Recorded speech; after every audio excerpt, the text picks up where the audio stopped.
All right. So we'll hop into our agenda for the evening. We will be talking about different budgeting tactics. So we're going to first talk about some identifying our habits, what kind of makes us think and work the way we do. I really want to focus on reframing budgeting because I think sometimes really budgeting gets a very negative thought around it. Next, we'll talk about some different budgeting techniques. We'll talk about paying off debt, and then we'll share some takeaways at the end. Okay. First and foremost, we want you to consider where you're at. Okay, so really, when we start to think about budgeting, it's you really have to meet yourself where you're at, and so you have to think about some things. First one being, what's your relationship with money? So, really, before you can build that strong financial plan, it's important to understand really where that starting point or that baseline is. Um, you could almost think of it as like checking your location on a map before deciding where you want to go. So, with looking and considering what your relationship with money is, everyone has different relationships with money, and that could be based on a multitude of things. That could be their past experiences, that could be their family background, that could be their cultural background, their past successes or mistakes, really. So, all of us are going to have different thoughts, feelings, emotions, interactions, things that we learned, things that we were taught, things that we were not taught and learned along the way. So I think some good takeaway questions when we're thinking about your relationship with money is, do you see money as something that is stressful or something that's empowering? Do you tend to spend more freely, or do you save more carefully, or do you avoid thinking about money altogether? Okay, you could range in any one of those.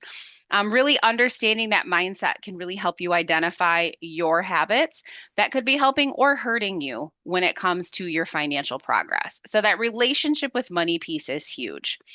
Next one is, are you currently budgeting? Okay. My hope today is that you can walk away from this session feeling empowered when it comes to creating a budget. Because I really want you to know a budget is not about restricting yourself. It's about telling your money where to go instead of wondering where it went. So it's really going to be that plan for your money.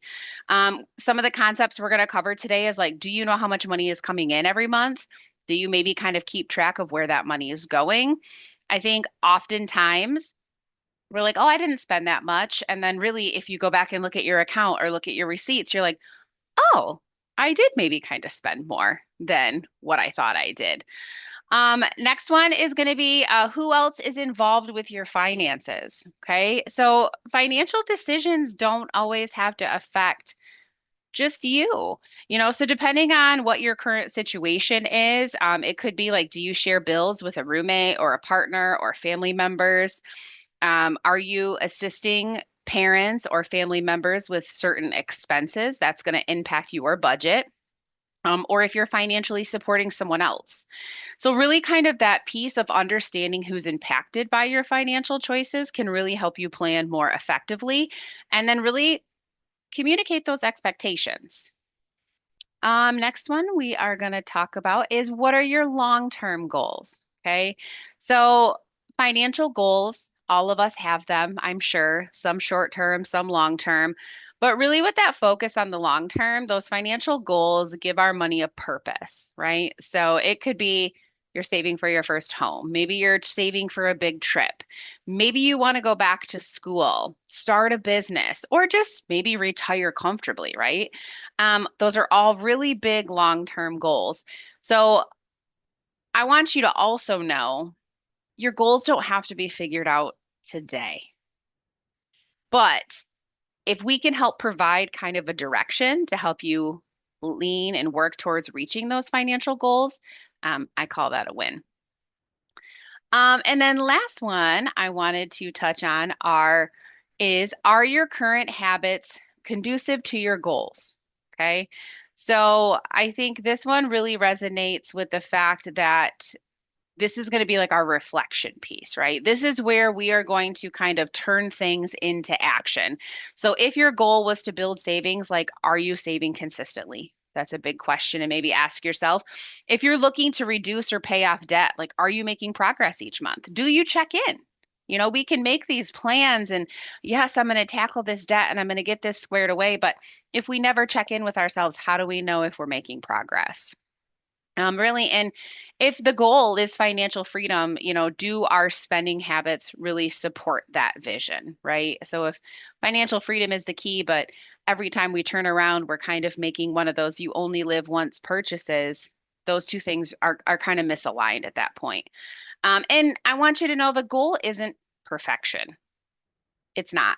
None of us are perfect when it comes to money. It's identifying the small changes that can really help close those gaps between where you are today and where you want to be tomorrow. So, some stats that I like to share. When we put these stats on here, I was like, wow, like I was just kind of blown away. But this is according to a study that was conducted by Forbes in 2024. And the first one is more than 1 in 4 Americans, so 28% of Americans have a savings with less than $1,000 in it. And so really in the study, they broke it down by generation. So this was 32% of Gen Zers, followed by millennials at 31%, then Gen Xers at 27%, and baby boomers at 20%.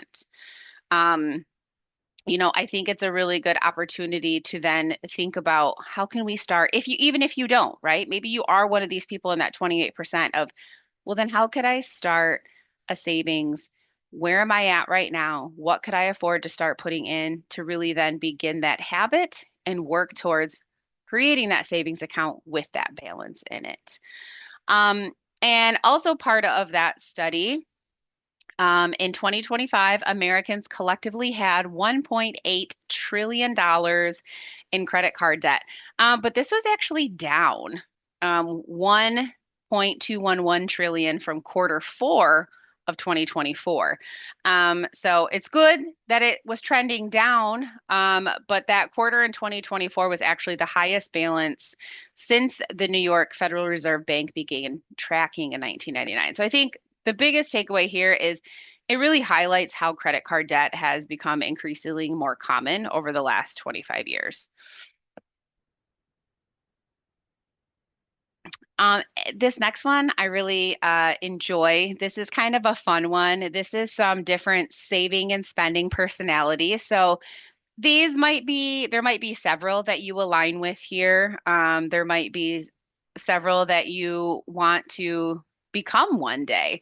But the first one I'm going to talk about today is the planner. This is really going to be somebody who's pretty intentional when it comes to their purchasing, right? This is going to be somebody who plans out the purchases. When they get their paycheck, they know where the money needs to be allocated to.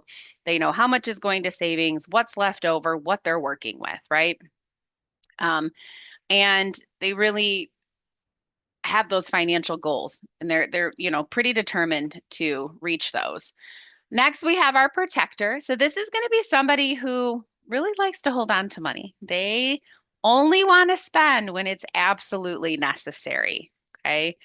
Um, Next, we have a giver. So this is going to be somebody who tends to help others financially. It could be friends, it could be family, it could be anybody. And when I think about a giver, right, we think about the people that we love. Of course, we want to be there, we want to support them. I think, but one of the biggest downsides I think we tend to lose sight of is when we are a giver and we're helping others financially, we don't think about that long-term impact and how that could hurt us and our financial goals long term. Next one we have is a merger. So this is typically where we see finances kind of combined. So this could be a roommate situation, this could be a spouse situation. But really, that merger is going to be when finances are combined. You're paying bills together, there's money going into an account that you're both sharing. Um, Next one is going to be a separatist. Okay, this is going to be somebody who really likes to keep their money separated. Okay, so maybe they're utilizing those sub savers that we offer here at MSU FCU, right? And maybe they have 5 of them open because they're saving for 5 different things, or they just want money allocated in all those different places. A separatist also could be somebody who is maybe saving amongst other financial institutions. It's kind of like that, or maybe they have two base accounts at MSU, FCU. It's like they kind of want that money out of sight, out of mind, right? If it's across town or if it's in another account and I have to work to get it, I'm not going to want to dip into it. And then last one we like to talk about is impulse. Okay. This one is kind of that philosophy of like money is made to be spent, little retail therapy. I think we've all probably been guilty of that here or there. Um, Obviously, we know there can be a lot of cons to impulse spending, right? I like to tend to think of it as if we kind of build a little bit of that fund money into our budget, then when we go to make these impulse purchases, it's not necessarily going to impact us long term. Okay. So these are just some fun, different saving, spending personalities. Take a second, reflect, and oh, well, maybe I fall into this category. And I'm sure throughout our lifespan, we've probably fallen into every single one of these categories, which there is nothing wrong with. Um, Now I like to focus on a lot of times when we talk to people about budgeting and getting started, they're like, oh, I don't need a budget. And the kind of the question is, well, why not? And so these are some of the reasons that we get. First one is going to be overwhelmed. They just simply don't know where to start. And let's be honest, if you're my age or older, we weren't really taught finances in school. We were really only taught maybe what we learned from our parents or our families. And for some people, that was just not an even playing field. Some people maybe got taught things, some people did not. In my house, we did not get taught much about money. I didn't get taught at school. So as a young adult, I learned the hard way quite often. But with that, I think money can be very overwhelming, especially when somebody doesn't understand it, know how to interact with it, and especially when we think about a budget. So my hope today, again, is that you leave here kind of empowered. Maybe some of that overwhelmed feeling has gone away, and you're like, okay, maybe I can start small. Maybe I can do this. Other times we hear, I don't want a spending limit. I work hard. I want to be able to enjoy my money. I don't want to have to be limited and told what to do with it. When really, I think that's more of a mindset shift. Because can really be an empowering tool. It's really our plan for our money. And if I always say if there's one thing we want to be in absolute control of in our life, it's our money, right? Obviously, when we think about spending limits or like budgets, obviously the needs and the wants, the needs always have to be taken care of before the wants, right? But if we can create room in our budget for our wants, we're never going to feel like we're being limited on our spending. Other times we hear like, I'm close, but not yet. Like I make good money, but like after I get my next raise, then I'll be able to start saving. I like to share a story. There was a group of individuals that I was working with. They were older individuals. I had an older gentleman come up to me and he said, ma'am, I have never saved money in my entire life. I never knew how to do it until I heard you talk about it today. And I said, okay. I said, well, then let's talk through. What could you start saving in your next paycheck that would be comfortable, but wouldn't make, a huge financial impact to where like somewhere where you could just start and build a habit? And he's like, I could do $5. And I said, okay, great. Save that $5 every paycheck. And every time, after that $5 is comfortable and you're saving some money and you're getting excited, kind of seeing that savings growing, try to move that amount up and save a little bit more. Maybe then try $10 and then go to 15, then to 20, and so on and so forth. Um, I ended up running into him about a year later. And he came up to me and he's like, I want you to know you made such a huge impact in my life with that advice you gave me about starting small. He goes, I have over $1,200 in a savings right now. And I thought that was just so cool, right? I also, in my position, I work with a lot of teens and a lot of youth.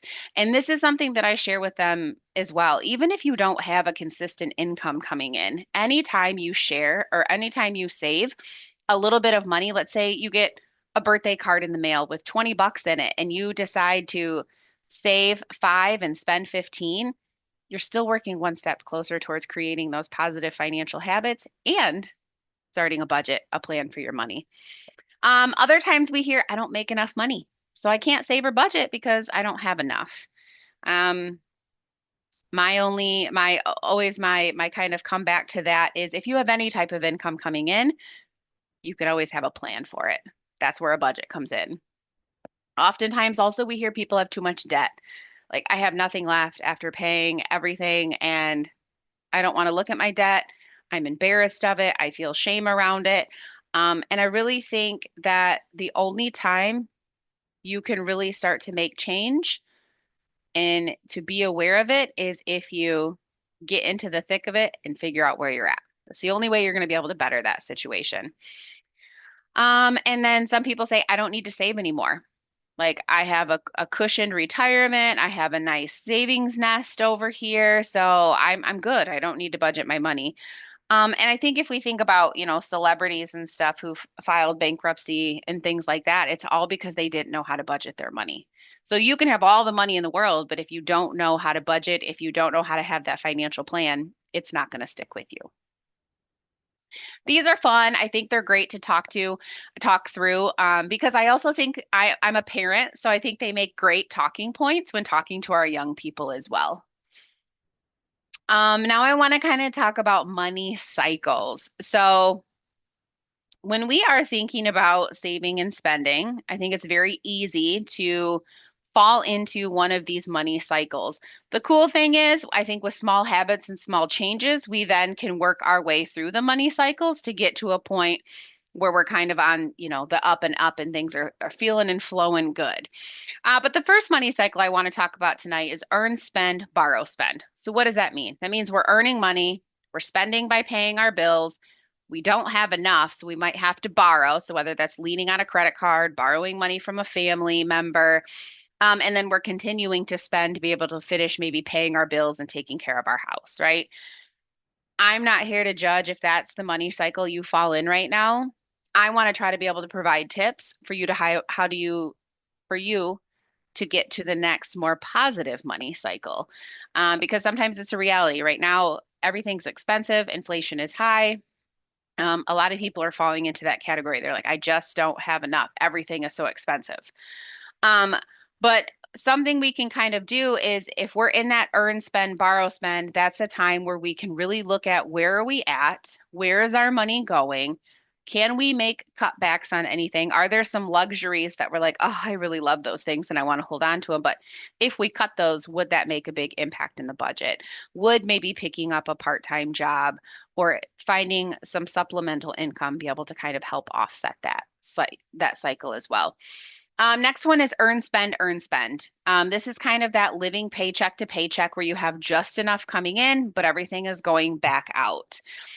This isn't necessarily a bad money cycle, but if a financial emergency were to rise, would it cripple you financially? Right? That's the only hard part that's scary about earn, spend, or that paycheck to paycheck because everything that's coming in has already been allocated and it's going right back out. So it doesn't leave that wiggle room for necessarily having savings or having like that bit of a safety net.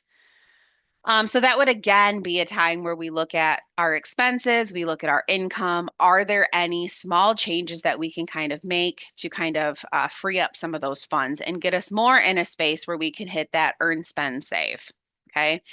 So earn, spend, save is going to be you earn money coming in, we spend, we pay all of our bills, and then looking at what's left over, we put some money in savings. This is not necessarily a bad money cycle, but it sometimes can mess with us psychology wise, right? Because if we think about it, if you earn money, you pay all your bills, you look at what's left over and you're like, let's say it's $200. You're like, I kind of need all of that to like live off of. I don't want to save anything. And that's where we see a lot of people stop saving is because they pay all their bills, they look at what's left over and they're like, "Oh, but I need that to live off of, or I want to make sure I have enough. So I'm not going to put anything to savings. I'm going to hold on to that." So what we try to teach is that if you can kind of flip the mindset just a little bit And think about it through the lens of earn, save, spend. You're going to be able to easier build that savings habit because you're earning money. I like to say make savings one of your bills, right? So as you're spending and paying bills, make your savings account one of your bills. So when you earn, you automatically save, then you pay all your bills, and then let's say maybe you saved 50 bucks. So instead of 200 left over, you have 150 left over and you're like, "Okay, that's what I have to live off of." But your brain's not like, "Oh my gosh," in panic mode because you only have $200 to live off. It's like, "Well, I got money in my savings, all my bills are paid, this is what I have left over." So it's really just kind of that mindset flip.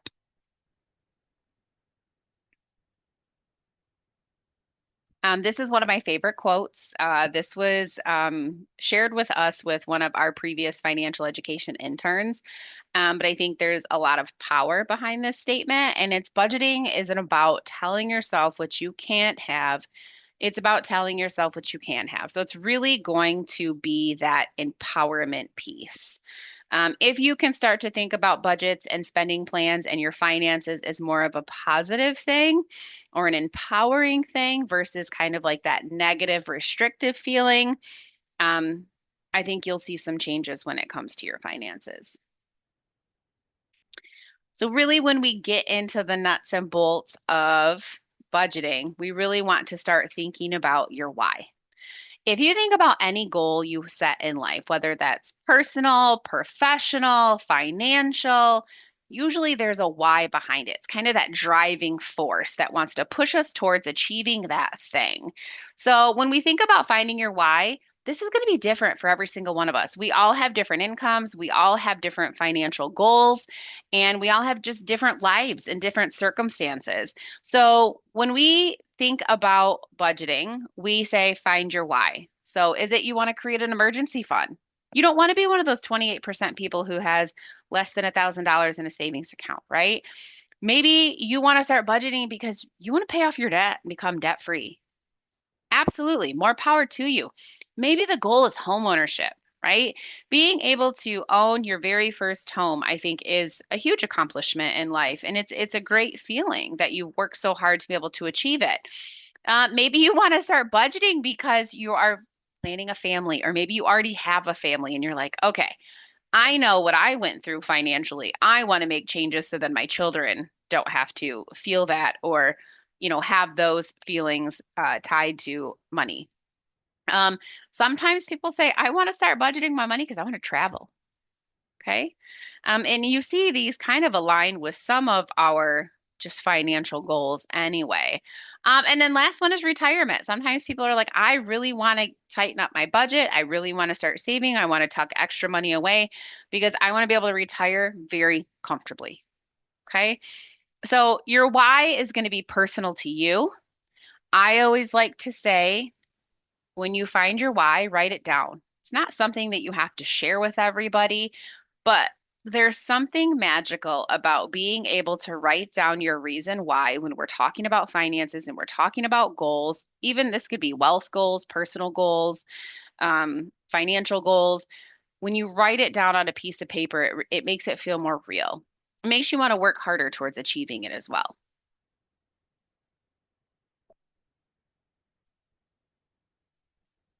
Um, as you can see, I'm kind of a quote person.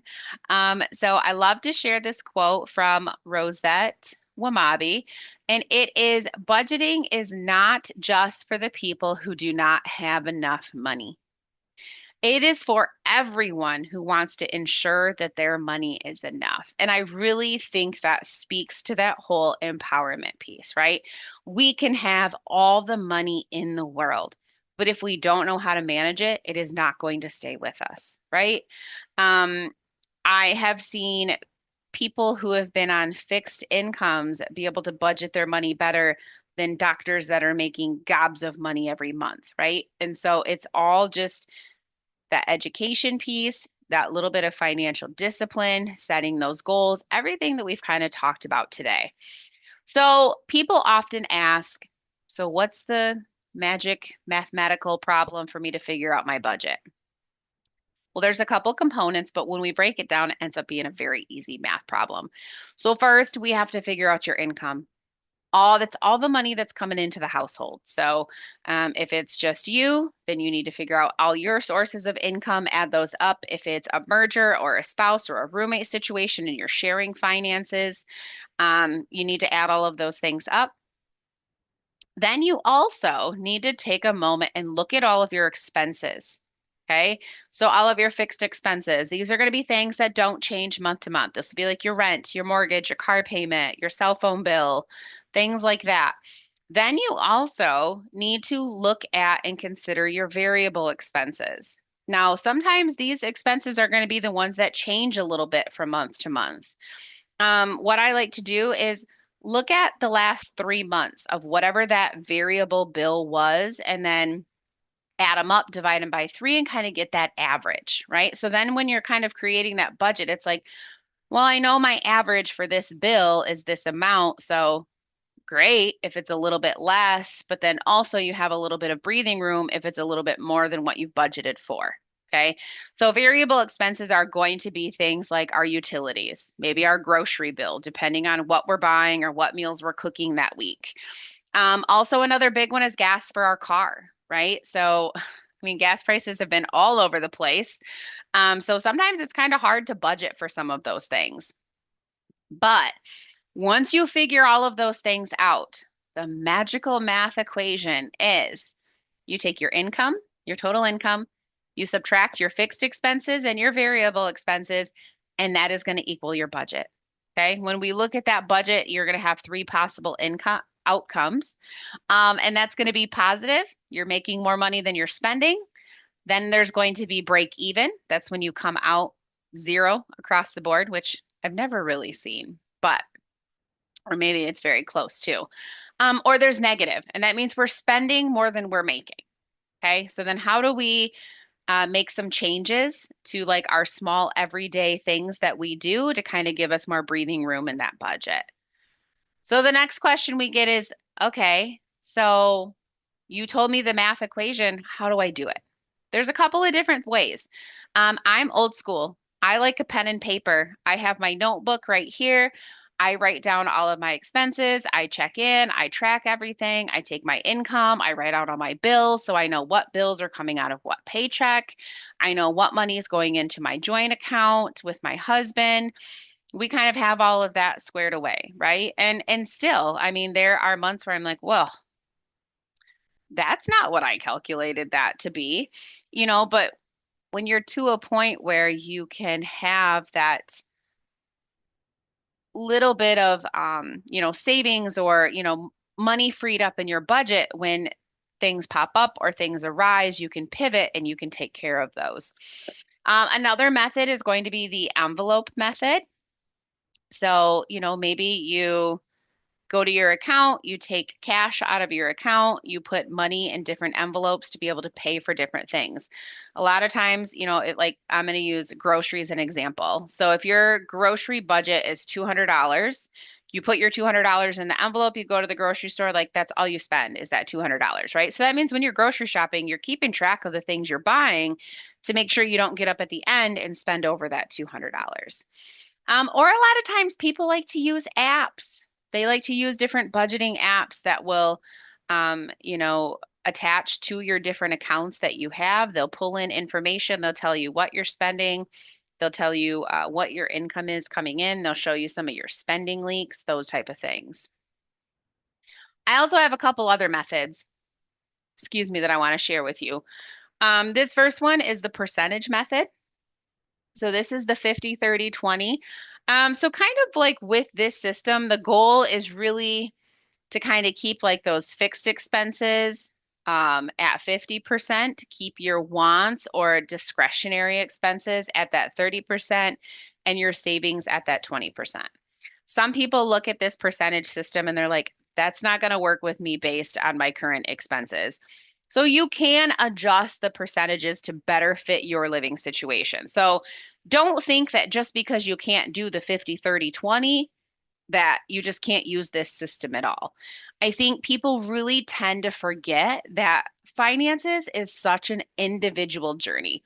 We can sit up here and we can talk finance all day long, but not any one of you have the same situation. Not one of you have the same income, the same expenses, everything, right? And so it's a very individual journey when we're talking about expenses. Um, so with this system, for dedicated savers, the percentages can also be switched up. So maybe you're like, no, I don't want 20% going towards my savings. I want 30% going towards my savings, and I want that 20% to be towards those wants or discretionary expenses. So really, you have the freedom to change these around however you want to whatever fits to your budget. Um, Last piece I'll talk about on this percentage part or on this percentage budgeting opportunity is retirement contributions. So typically those don't count towards your 20% in savings. That's going to be, when you think about that 20% savings, that's going to be more for your non-retirement contributions or maybe post-tax income. So really that's what that one is going to be for. The next one is the tracking every penny system. So this one works for some people. The people that love this one, they're like, that's just my system. I love this. I track every little penny. And I mean, I can balance my account down to the T, right? I have my budget down to a T. But with this, how do you do it? Well, you write down your purchases and then match them to either your receipts or verify it with your account. You put the information in electronically, then record what each purchase was for. So you get the cost and then what each purchase was for.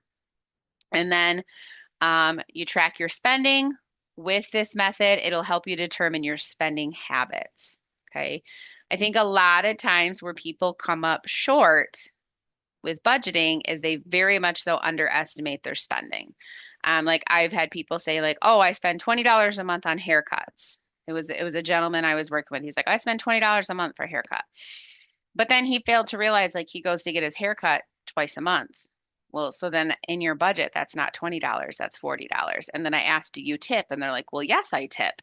So I'm like, well, then you also have to add the tip into that amount as well. So just with that little example, right? So there's another 20, and if they tip $10 per one, that's $40 a month that their budget's already going to be in a deficit because they didn't have it written out correctly. Um, and sometimes with the tracking every penny system, don't give up if you forget to track for a day. I think that's a big takeaway I like to share here because sometimes I think we get into the mode of like all or nothing. So it's like, oh, well, if I miss a day, I'm just going to give up. And that's not necessarily the deal. You can hop right back in and you can get into that tracking. You can go back, you can review everything you went through the day before, those type of things. Um, this next one is going to be, excuse me, cutting out what isn't important to save for the things that matter to you. So there's some different like budgeting slashing methods, right, that are out there as well. Really, I think it's figuring out what's going to work best for you.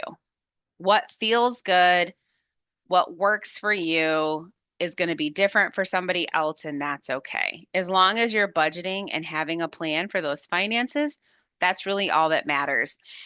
So some people ask, well, how do I cut costs? Okay. Some of the things that we've talked about is maybe sharing living costs, depending on your situation. Maybe adjusting meals and snacks, right? So I've seen, true story.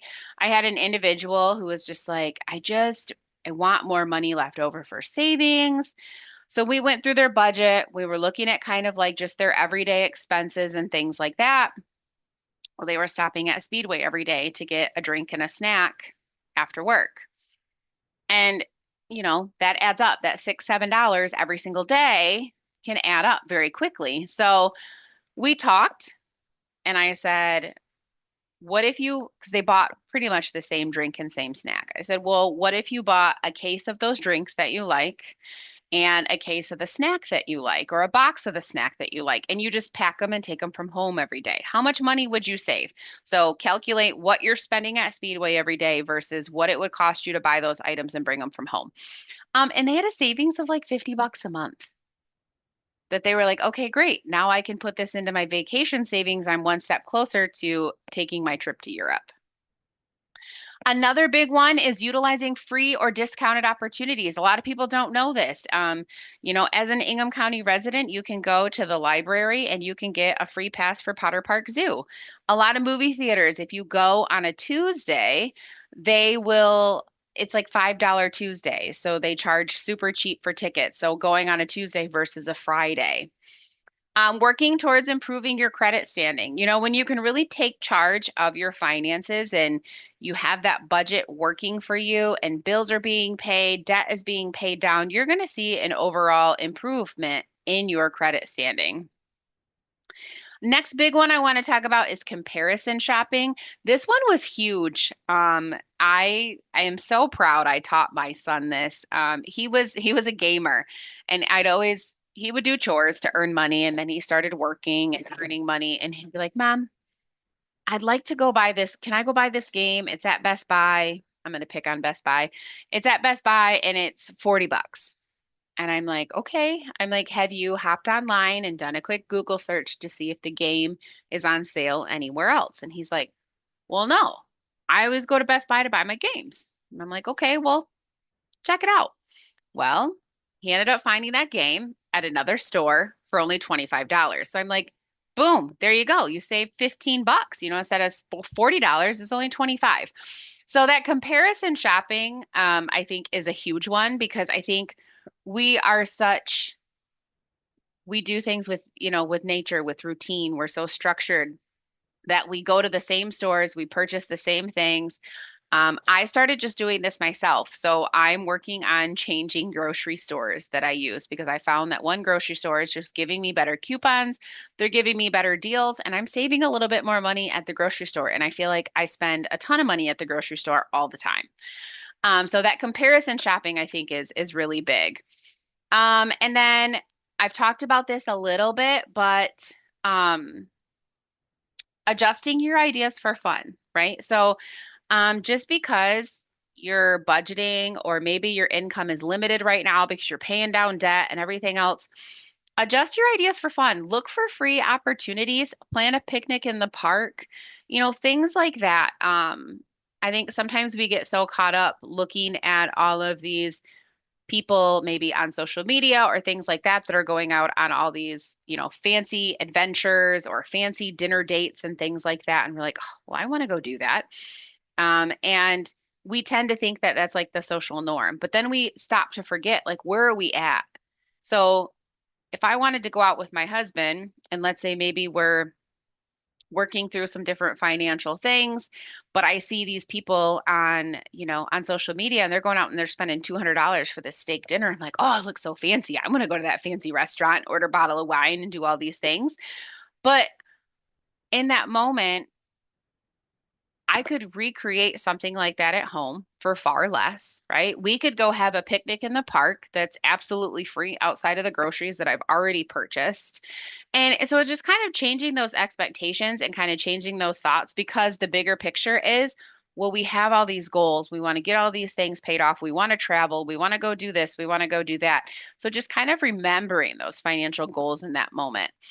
Another big one, avoid food delivery services. I don't like to pick on anybody. If you use Grubhub, Uber Eats, all of those, um, sometimes that's just what people have to utilize, right, to be able to get the food that they need.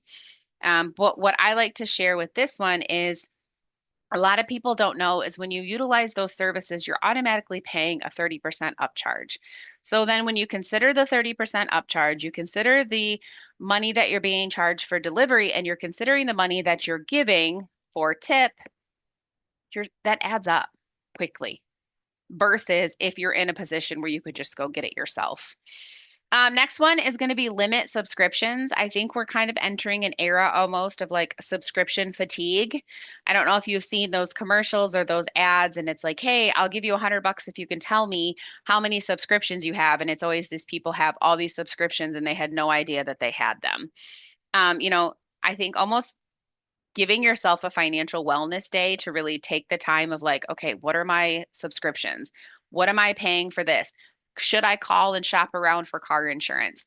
Days like that are so important because again, we get so stuck in routine that we're like, oh, well, I've been with the same car insurance company for 10 years, so I'm just going to stay with them because it's easy. But if you change to somebody else, could you save a significant amount of money each month, right? If you have five streaming services, can you truly watch five streaming services at one time? No. So maybe you have two in the fall because your certain shows are on this one, and then you have two in the spring because you have shows that are on that one, and kind of play the game of, okay, well, I'm going to have that one for 6 months, then I'm going to cancel it, and I'm going to get these other two because my shows come out there. So these are just some ways that you could cut back on different expenses if you need to, if you want to. Again, we all have that ability to kind of do and make choices the way we want, right? I kind of touched on this already about the three outcomes of a budget, that negative, break even, that positive. Um, I love to share this quote. Money is only a tool. It will take you wherever you wish, but it will not replace you as the driver. So I think that's a great reminder that when it comes to money and finances and these financial journeys, you really are that driver, right? You get to make those choices. And if do your budget for the very first time and it's negative, that's okay. You have to start somewhere, right? So if you're in the negative, what little changes could you make to then maybe get yourself maybe to a break even? Or if you're break even, how could you get yourself into a positive, right? Those small changes can make a huge impact. I am living proof of one of those. When I worked in East Lansing, we would tend to go get coffee like 4 times a week at one of the local coffee shops for easy math. I always like to say we paid $5 for the coffee. That's $20 a week times 4 weeks a month. That was $80 a month that we were spending on just coffee. When I was like, that $80 a month really could go into like my travel savings account so I could be like a step closer to booking that next vacation. Could I have continued to pay the $80? Yes. But is that how I wanted my money to work for me? No. So then I was able to allocate those funds differently. Um, when we think about budgeting, I've touched on this a little bit about kind of being realistic and being specific, but to make your budget successful and to make your spending plan really work for you, you really have to be specific about your income and your expenses. You also have to be realistic. Don't underestimate how much you're spending on things. You also need to be consistent. You don't do a budget one time and then it's like, voila, it's all done. We're good to go. It's something you have to continuously check in all the time. And then you also have to be flexible, right? If I get a raise at work and start making more money, is my budget going to change? Well, yes, because my income has changed. If I take on a new subscription, is my budget going to change? Well, yes, because I have a new expense, right? Or if you get a new car or you buy a new house or whatever, your budget's going to change. The pay yourself first. I talked about this a little bit already. I think this was a huge one for me as a very young adult, was learning how to just really make savings that habit and pay yourself first. So choose an amount or a percentage. You could set up automatic transfers. I know sometimes people like to make savings a game. Okay, they kind of look at it like they reward themselves if they reach different savings goals along the way. You have the ability to do that. This is your financial journey. Um, so some other ways you could set yourself up for financial success, some fun little savings challenges. So with that, pay yourself first, making savings a bill. I talked about that a little bit. Commit to those automatic transfers. Maybe change up your direct deposit to put a specific amount of money into your savings account instead of your whole paycheck going into your checking account. If you're having a hard time moving that money from that checking to that savings. You could work on cut back on your spending, shop smart, and then save any unexpected money. Okay. Um, Lots of different ways. I hope one of them can work for you, right? Next, we have the 52-week challenge. I'm sure you've seen this out there. This is a very popular savings challenge, but you save the corresponding dollar amount to the week of the year. So week one, you save $1. Week two, you save $2. Week 52, you save $52. After a full year of savings, you'll have 1,378. I've even seen people do this in reverse. So like January 1, they start at week 52. So they say $52 and 51, then 50 and then so when they get closer to the holiday season, they're only saving $10, $8, $5, 4, 3, 2, 1. But still you're going to get that 1378. Next one is the latte challenge. Spoiler alert, I already shared this one with you. But we've done the math just a little bit more. So that $5 for that cup of coffee 4 times a week times 52 weeks allowed me to put $1,040 into my savings a lot faster. Okay. I will tell you also, I learned how to make my favorite latte at home, and after I buy all the ingredients and all of that, it cost me 25 cents for my latte at home. So good savings there. Next one is a change challenge. So this could be saving a nickel today and increasing it by a nickel each day. So day 365, you would be saving $18.25. At the end of that year, you would have saved $3,339.75. So these are kind of some fun ways. Like I said, if you're a competitive person and maybe you need to make savings a challenge for you, do it if that's what's going to help you find that success. And then, as promised, I'm going to share a couple of debt payoff methods. First one we have is the snowball method. Okay, you might have heard of these before, but the snowball method is taking the amount that was, I'm sorry. When we look at the snowball method, it is making the minimum payment to all of your debts except the smallest one. Okay. Then each month, you're going to pay extra towards the debt with the smallest balance. So, okay. So then you're going to pay that one off first.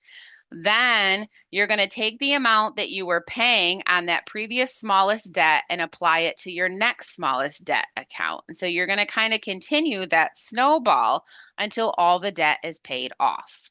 Okay.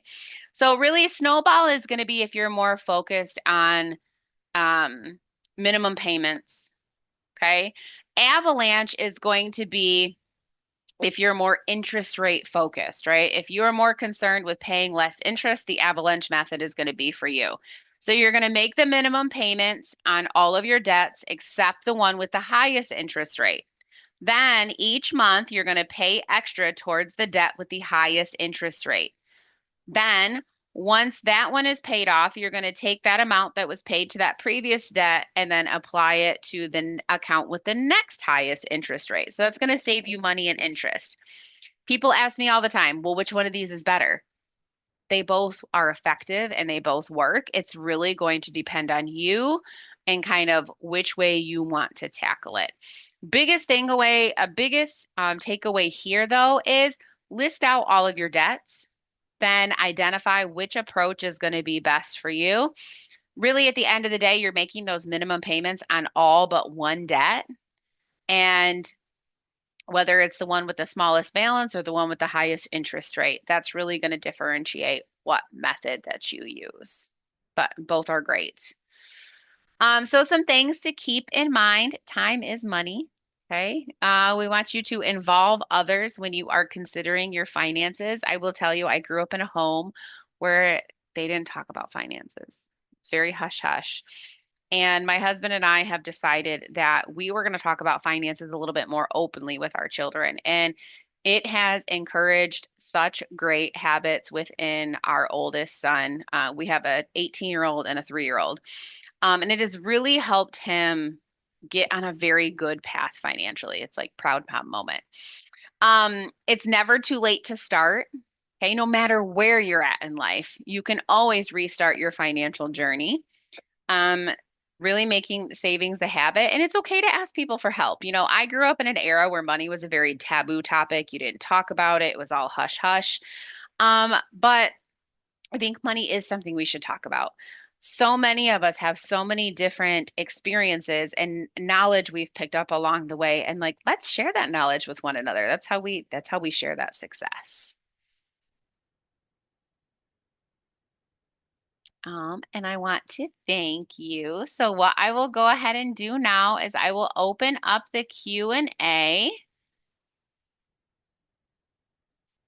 to see if we have any questions. If you don't have any questions, I want to thank you for joining us tonight.